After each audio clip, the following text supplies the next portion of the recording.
Welcome to Dev academy. Dev একাডেমিতে সবাইকে স্বাগত। আজকে আমরা পড়ব জীব প্যাটেলের লেখা কবিতা অন কিলিং এ ট্রি। এই কবিতাটি on killing a tree West Bengal council of higher secondary এডুকেশনের ক্লাস 12-এর সিলেবাসের অন্তর্ভুক্ত। ভিডিওটি শেষ পর্যন্ত দেখো।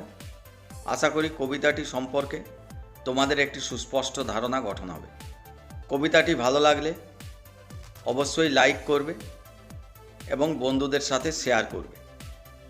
চ্যানেলটিকে সাবস্ক্রাইব করো এবং বেল আইকনটি প্রেস করে দাও, তবে এই চ্যানেলের পরবর্তী ভিডিওগুলি তোমাদের কাছে পৌঁছে যাবে সবার আগে। কবিতাটির টেক্সটটি পড়ার আগে আমরা জীব প্যাটেলের সম্পর্কে কিছু কথা জেনে নিই। আমরা এখানে জীব প্যাটেলের সম্পর্কে বলতে গিয়ে বলেছি, Besides being a physician, Jeev Patel is a renowned poet, playwright and artist.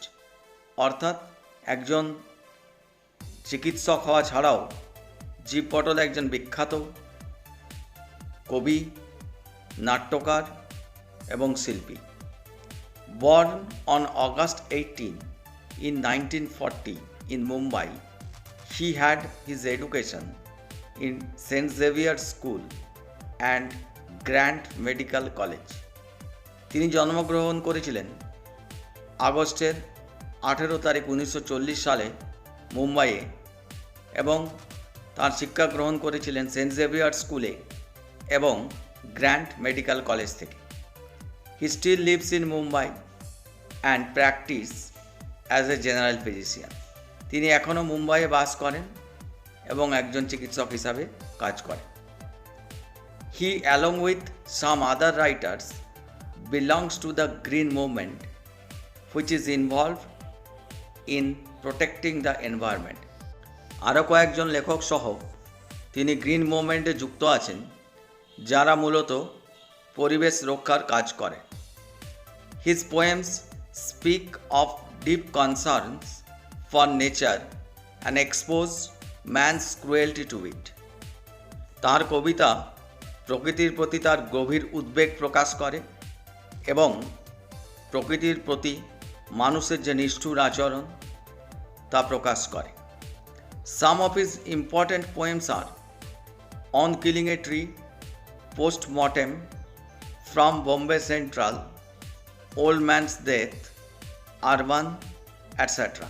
তার কয়েকটি বিখ্যাত কবিতা হলো on killing a tree, postmortem, from Bombay central, old man's death, urban ইত্যাদি। He has also been translating poems from the 17th century Gujarati poet Akho into English. তিনি 17th centuryর Gujarati poet আখোর লেখা কবিতাগুলি ইংরেজিতে অনুবাদ করছেন। Princess, Savaksa and Mr. Behram are the plays written by him. Princess, Savaksa and Mr. Behram তাঁর লেখা নাটকের নাম। In one of his interviews, he said, I write in free verse, the rhythm controlled strictly and varied to serve the thematic needs of the poem. একবার এক সাক্ষাৎকারে তিনি বলেছিলেন, আমি ফ্রি ভার্সে লিখি। এটা এমন একটা ভার্স যা কবিতার বিষয়বস্তু প্রকাশে বিশেষভাবে সাহায্য করে। I favour a lucid line of writing, not denying the occasional need for ambiguity and on rare occasions even obscurity. আমি পছন্দ করি লুসিডভাবে লিখতে, কিন্তু প্রয়োজনে আমি অ্যাম্বিগুইটির সাহায্যও নিই এবং রেয়ার ক্ষেত্রে আমি অবস্কিউরিটির সাহায্য নিই। The poems usually move from puzzlement and confusion to knowledge of a kind. এই কবিতাগুলি সাধারণত কনফিউশন থেকে শুরু হয়, কিন্তু কবিতা যখন শেষ হয় এক ধরনের জ্ঞান আমরা এর থেকে আহরণ করতে পারি। এবারে আমরা এই কবিতাটি সম্পর্কে একটু জেনে নিই। আমরা এখানে বলেছি, published in 1966 in the collection Poems, On Killing a Tree presents a graphic picture of a total annihilation of a tree. অর্থাৎ 1966 সালে পোয়েমস নামক কালেকশানে প্রকাশিত হয়ে অন কিলিং এ ট্রি কবিতাতে আমরা একটি সুন্দর চিত্র পাই একটি গাছকে সম্পূর্ণরূপে ধ্বংস করা। In the poem the tree symbolises nature. এই কবিতাতে এই গাছটি এখানে প্রকৃতির প্রতীকস্বরূপ। Modern man out of his indiscriminate greed and selfishness roots out nature and its very spirit. মানুষ তার যথেচ্ছ লোভ এবং স্বার্থপরতার জন্য প্রকৃতিকে ধ্বংস করে। The title of the poem is ironical as it makes the act of cutting a tree almost a ceremonial task. এই কবিতার যে নামকরণ সেটি খুবই আইরনিক্যাল, কারণ এখানে একটি গাছ কাটাকে যেন একটি সেরিমনির পর্যায়ে নিয়ে যাওয়া হয়েছে। The sarcastic tone is clear in the poem that the cutting of trees needs the cruelty of a murderer. একটি গাছকে হত্যা করার জন্য একজন মার্ডারারের নিষ্ঠুরতার প্রয়োজন হয়। এর থেকে বোঝা যায় কবিতাটির টোনটি কতটা ব্যঙ্গাত্মক। Brilliant use of images and conversational ease make the poem attractive to its readers. কবিতাতে ব্যবহৃত সুন্দর ইমেজগুলি এবং তাছাড়া কবিতাটি যে কনভারসেশনাল ফর্মে লেখা আছে, এই বিষয়গুলি কবিতাটিকে তার পাঠকদের কাছে আরও আকর্ষণীয় করে তোলে। এবার আমরা কবিতাটির টেক্সট পড়ব। এখানে প্রথম লাইনে বলা হয়েছে, ইট tax much time to kill a tree. অর্থাৎ একটি গাছকে হত্যা করতে অনেক সময় লাগে।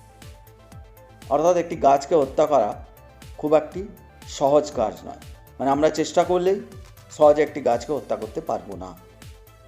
Not a simple jab of the knife will do it. অর্থাৎ আমরা যদি একটা ছুরি দিয়ে একবার আঘাত করি তবে কিন্তু আমরা এই কাজটা করতে পারবো না। অর্থাৎ গাছ কিন্তু মারা যাবে না। যদি আমরা ছুরি দিয়ে একবার আঘাত করি গাছ কিন্তু মারা যাবে না।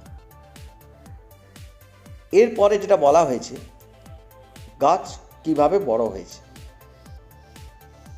It has grown slowly consuming the earth. এই গাছ খুব ধীরে ধীরে বড় হয়েছে মৃত্তিকাকে গ্রহণ করে।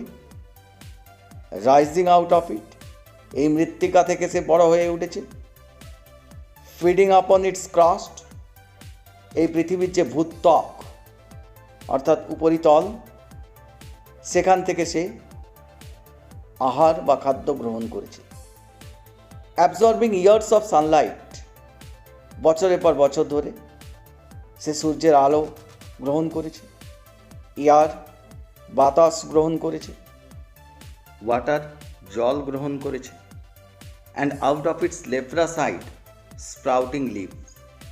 অর্থাৎ এর গাছের যে বাকল বা ছাল, তাকে কবি এখানে কুষ্ঠরোগীর যে স্কিন তার সঙ্গে তুলনা করেছেন। কুষ্ঠরোগীর চামড়া যেমন খসখসে হয়ে যায়, গাছের ছালও সেরকম খসখসে বা বিবর্ণ হয় বলে কবি গাছের ছালকে লেপ্রাস হাইড বা কুষ্ঠরোগী চামড়ার সঙ্গে তুলনা করেছেন। এবং উনি কী বলছেন, and out of its leprous hide, অর্থাৎ এই কুষ্ঠরোগীর মতো বাকল থেকে স্প্রাউটিং লিভস, অর্থাৎ নতুন পাতার জন্ম নেয়। কীভাবে একটি গাছ সূর্যালো, আলো এবং জল শোষণ করে এবং ভূত্বক থেকে খাদ্য সংগ্রহ করে কিভাবে বড় হয়ে ওঠে, কবি এখানে তা দেখিয়েছেন। এবার আমরা সেকেন্ড স্ট্যান্জাতে আসছি। কবি এখানে বলছেন, so hack and chop but this alone won't do ইট। অর্থাৎ আমরা যদি হ্যাক করি অর্থাৎ কুপাই, বা চপ করি অর্থাৎ কুচি কুচি করে কাটি, but this alone won't do it. It বলতে এখানে গাছকে হত্যা করার কথা বোঝানো হচ্ছে।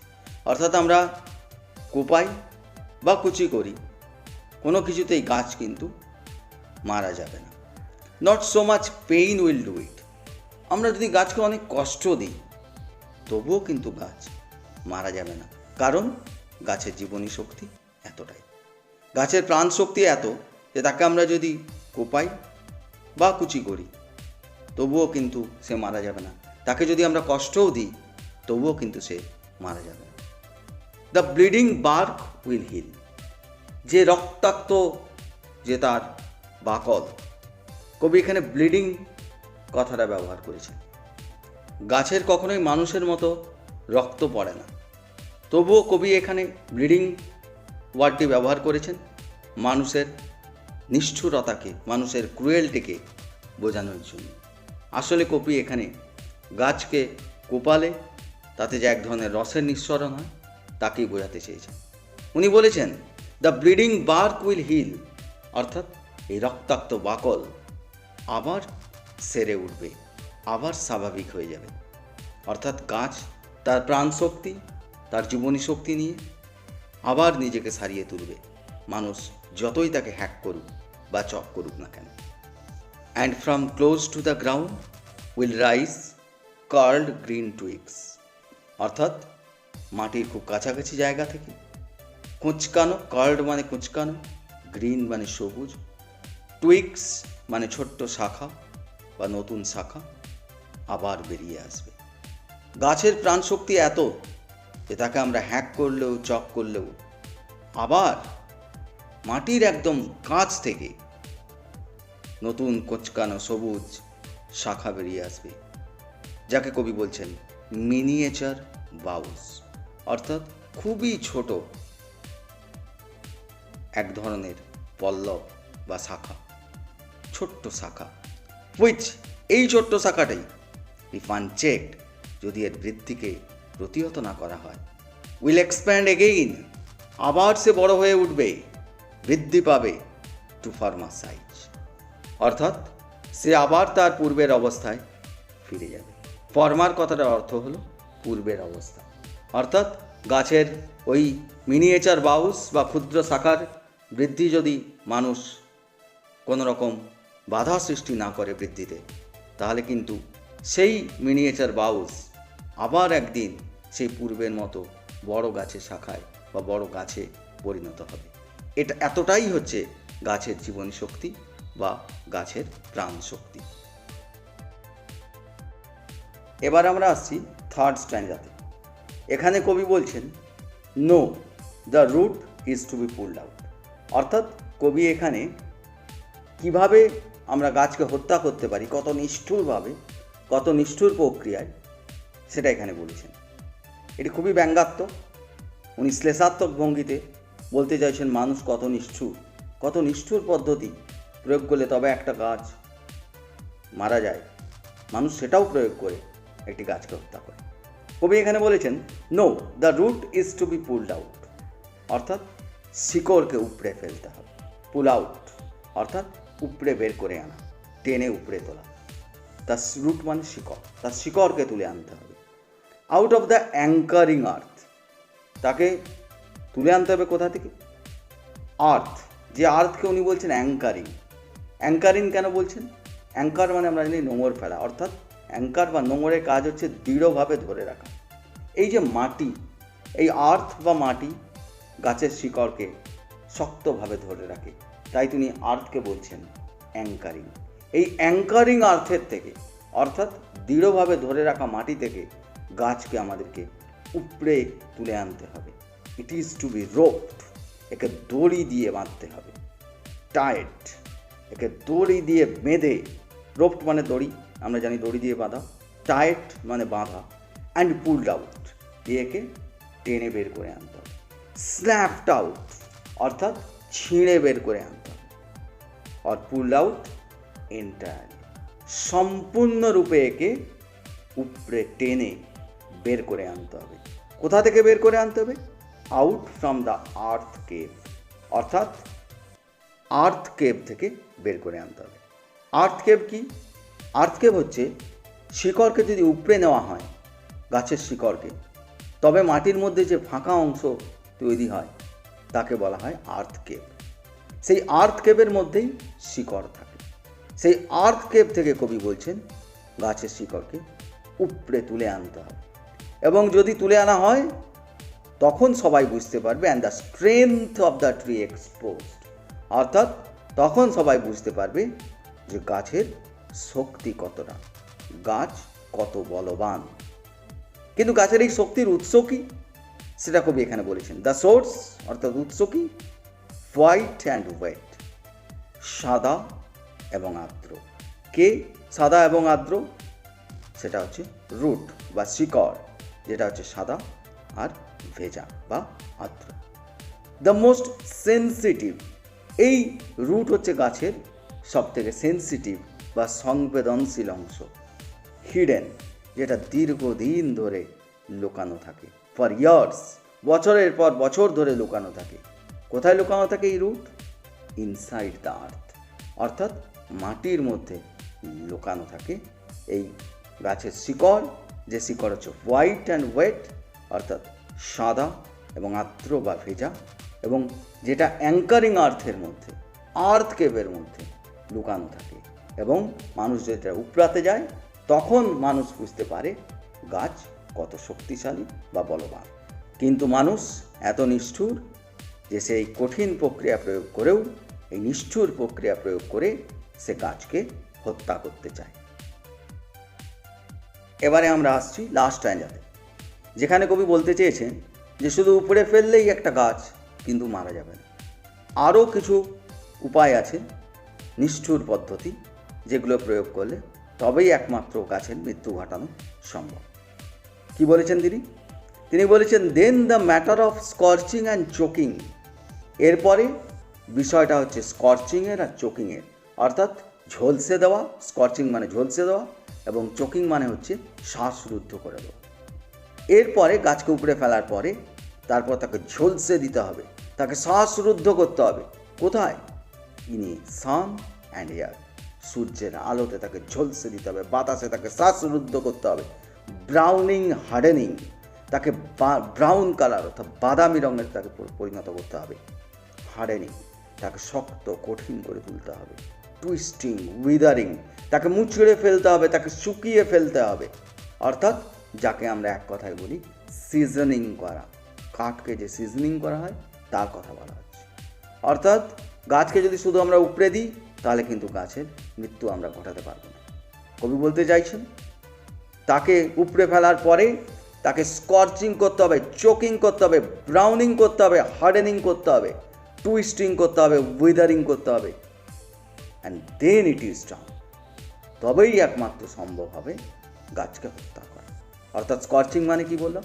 ঝলসে দেওয়া, চোকিং মানে শ্বাসরুদ্ধ করা, ব্রাউনিং বাদামি রঙে পরিণত করা, হার্ডেনিং শক্ত করা, টুইস্টিং মুচড়ে দেওয়া, উইদারিং শুকিয়ে দেওয়া।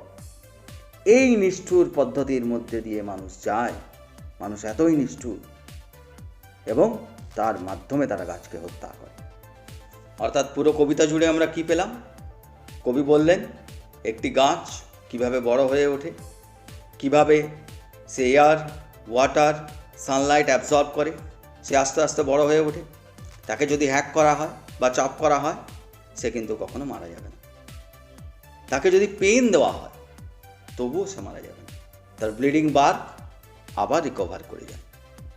তাই গাছকে মারার একটি ডিটেলস, পুঙ্খানুপুঙ্খ, ক্রুয়েল প্রসেস, নিষ্ঠুর পদ্ধতি কবি বর্ণনা করলেন, যার সাহায্যে মানুষ এটি গাছকে হত্যা করে।